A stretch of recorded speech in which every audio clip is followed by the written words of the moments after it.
Hello everyone and welcome to the True Awakening audio guide. Today we're sharing the essence of this article's theme, the part of you that exists even without words. You know that feeling, right?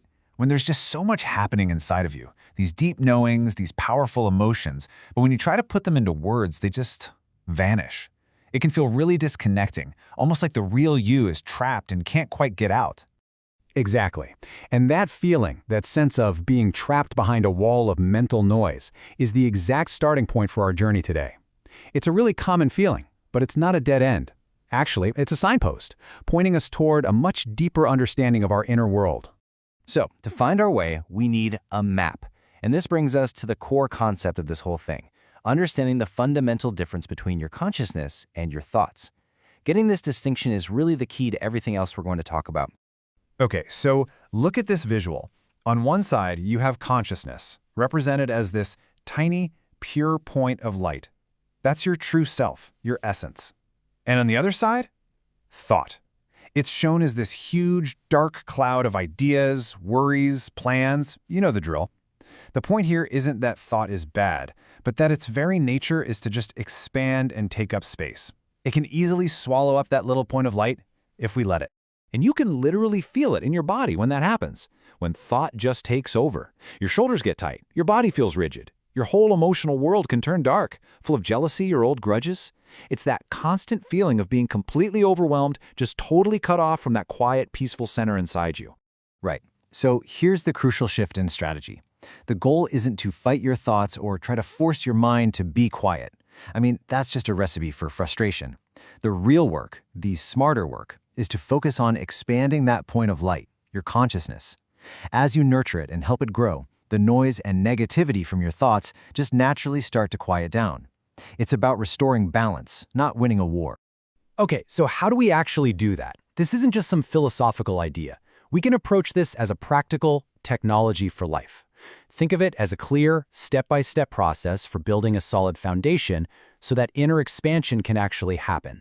And that technology is built on 3 foundational pillars. These are non-negotiable. First, you have to optimize your environment. Second, you have to prioritize your body and your physical health. And third, you have to connect with your food through intentional eating. These aren't just bonus tips, they are the absolute ground floor. Let's begin with your physical space.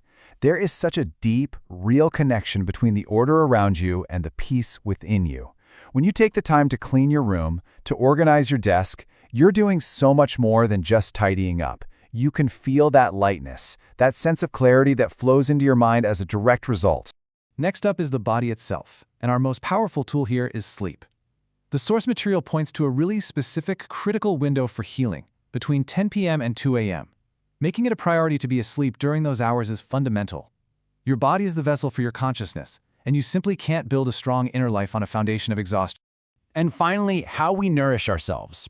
The principle is so simple, but it's life-changing. Eat only when you are truly hungry.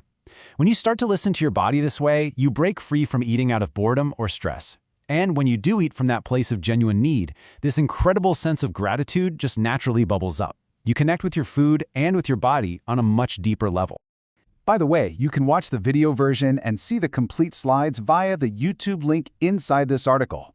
We highly recommend experiencing the visual immersion of the light particles there. Now, I know this can all sound like a lot, especially if you feel like you're starting from a really tough place.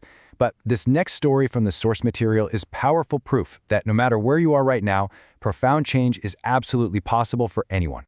The story is about a man named Angulimala. And this was not a good guy. He was a violent murderer living in a state of what could only be described as hell on earth. He was completely consumed by darkness, totally cut off from his own inner light. But then, he met the Buddha. And in that meeting, he made a choice to completely change his path. He dedicated himself 100% to the inner work. He started meditating and really confronting all the darkness he had created, both inside and out. And what happened is just incredible.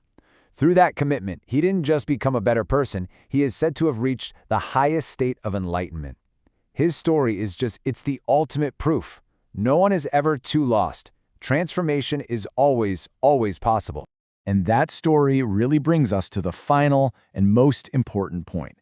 This inner work, this journey of expanding your consciousness, it's not a side project. It's not a hobby. It is your most essential work in this life. And it's a journey you have to take for yourself. You can't buy this true self with money. No one else can give it to you, not a teacher, not a book. It is your personal responsibility to cultivate it. But here's the thing. Doing so is the only real source of a truly high-quality life. And just to be really clear, this isn't about learning more facts or gathering more information. That just adds more clutter to the thought cloud. This is about feeling something else entirely. It's the feeling of being fully charged from your core, a quiet confidence, a deep-seated clarity that lets you move through the world with grace no matter what's happening around you. Now, for the deeper details, please take your time to read the text below. There's a special kind of stillness found in the written words. So after all of this, we're left with one simple question for you. Now that you have the map, where does your true journey begin? The real power isn't in some huge dramatic leap. It's in the next small, simple step you decide to take. Explore the truth at your own pace. This is the beginning of your own soul's journey.